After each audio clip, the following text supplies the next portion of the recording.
Hey everyone, Ryan here, we're M&R Productions with a review of a very cheap LEGO Marvel the Infinity Saga set, of course based off Endgame. It's set number 76200. It's Thor's new Asgard. It really should have been Fat Thor, but of course LEGO, being a general family company, doesn't want to say Fat Thor. It has 265 pieces and retails for $30 in the US. It does have the 3 figures there, although I think Meek doesn't really count as a minifigure. It's just a head on top of a couple of flower studs.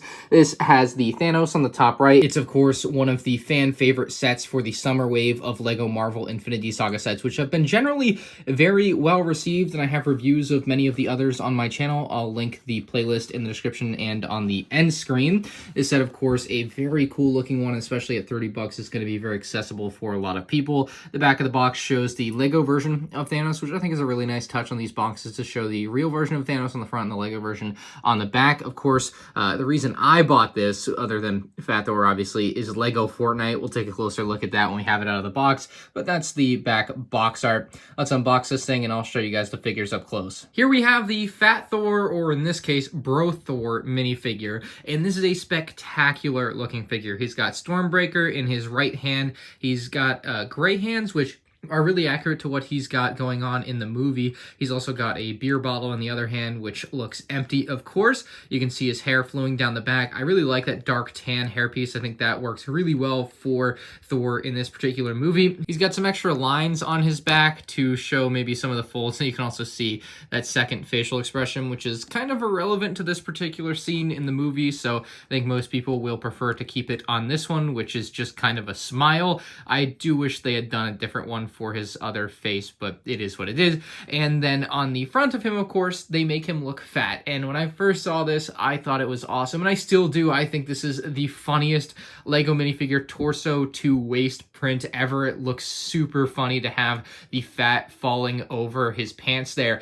However, I do have a problem with it, and this is something I've mentioned before with stuff like Han Solo, and that's that LEGO can't get their skin color to be consistent from one piece to another. So you go from the torso where you have the regular tan, and they try to recreate that tan with a print. However, they don't have like a base layer of a print, I think, so that the tan actually looks proper on the waist, and then you have 2 completely different looking colors. Now, LEGO will happily falsely advertise this to you on the box, showing a Thor that looks like they are the same color, but when you actually get it, it won't be, which really sucks because this was a figure I was super excited for, and it's not like this is like a print error or anything. This is just the way they have always been with stuff like this, so it is really a bummer, but it's the way it is. It's otherwise a spectacular figure and one of my favorite Marvel minifigures. It's just unfortunate that the color difference is so jarring to me personally. I really like Korg here. He's got his Hawaiian shirt, and this isn't the most accurate figure ever, but it is more than good enough. He really could have gone for some dual molded legs, like he's got the dual molded arms for blue on the bottom, I think, but it still looks good enough, and I love the headpiece that they've given him, a bit of a rock on his head, essentially. He's got the headphones around his neck, he's holding the gaming controller, and he's got a slice of pizza in his other hand. I mean, it's a pretty well-rounded figure overall, and they even gave him a second facial expression there, just a smile. Really good figure overall. Very happy with the way this one turned out, and I really like those dual molded arms. I think those look spectacular. Meek is the final character in this set, and there's not much I have to say about him. It's a character that they got in there because he's sitting on the couch, and that's about all there is to this guy. It's just a couple of flower studs with a LEGO headpiece. You can see a bunch of eyes and like mandibles, and that's what it is. It's a pretty neat use of the pieces, but it's not the best character in the set for sure, at least in my opinion. Starting with the exterior of the build, it ain't that pretty. Maybe the best fact of it is that they bothered to include like the doorstep, just some rocks and stuff on the outside, maybe some mossy cobblestone, whatever.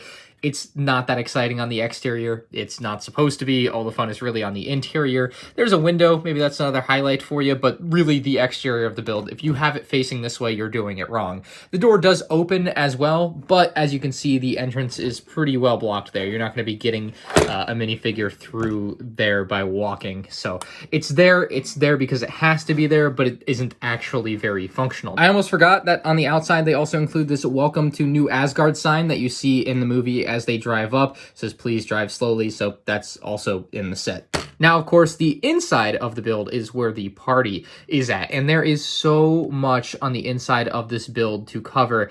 I honestly don't think I'll be able to get every detail. There's so much here. You can obviously pause at any point and look at what you want to look at if I miss something that you wanted to see, but boy, is there a lot here. It's a very dense build. So we'll start out with the couch because that's kind of the biggest thing in the room. It's done in sand green. It looks beautiful. It's got some of these pizza boxes here. It says Stormbreaker's Pizza, which is a really nice touch, given, of course, that Thor is holding Stormbreaker, and so they've got the axe on there using pizza for the metal part, and it just looks very cool. Of course, you have some more pizza just strewn about the room as we go around. More pizza there, and another pizza box here, so very funny to see all that pizza. Now, we can, of course, take Meek and Korg and sit them down as you please. Just got to sit Korg here, and there's plenty of space on that couch for the two of them, so he can be playing his Fortnite, which we're going to get to. And, of course, Meek just, I guess, munching on some pizza or something there, not really doing much. But overall, it still works out really well with the two of them on the couch. Very spacious. Now, above them, we have a bookshelf. We've got a gold cup.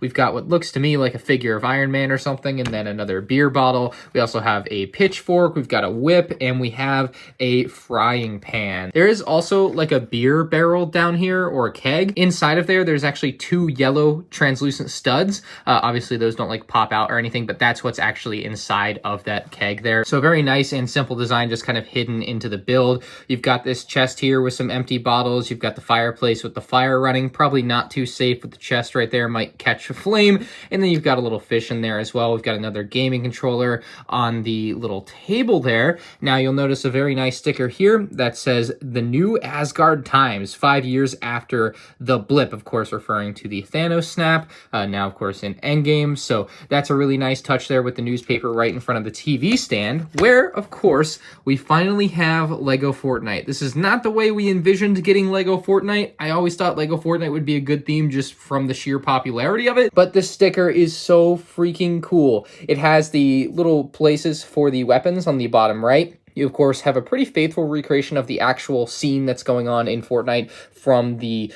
movie there and in the video game. I'm not exactly sure what the studs at the top mean. Obviously, it's the studs like the LEGO video game, but I'm not sure what the number is representative of. It says 170819. Sometimes designers do like their birthday there, but no designer's birthday was in 2019, at least that I'm aware of. So yeah, not really sure exactly what that is supposed to stand for. And then maybe my favorite detail on this particular sticker is Noob.M. Of course, Noobmaster69, the guy that was making fun of Korg, I believe, in the movie. So that's a hilariously good detail, and I'm very proud of LEGO for actually putting Noob there. It feels like something they would shy away from, but in this case, they did not. So I love that. Oh, and right below there is actually a cookie, and my particular cookie piece is misprinted. I thought that was cool. On the back side of the TV stand, we see what I believe would be the PlayStation 4 that they're playing on in the movie. We've got an orange can there of beer or soda or whatever. And then as we look above that, we've got a painting just kind of barely hanging onto the wall there. We've got an anchor from a ship and just generally a bunch of other random little details built into this thing. It's pretty insane. So this is a build that is certainly one of the better LEGO Marvel Infinity Saga sets. I stray away from saying it's the best because I really like the Guardian ship. It's still a really cool set, and I think a lot of people are going to be picking this one up for just $30. I think it's very fair for the price. And like I said, it's a very fun build, and a lot of people are going to really enjoy having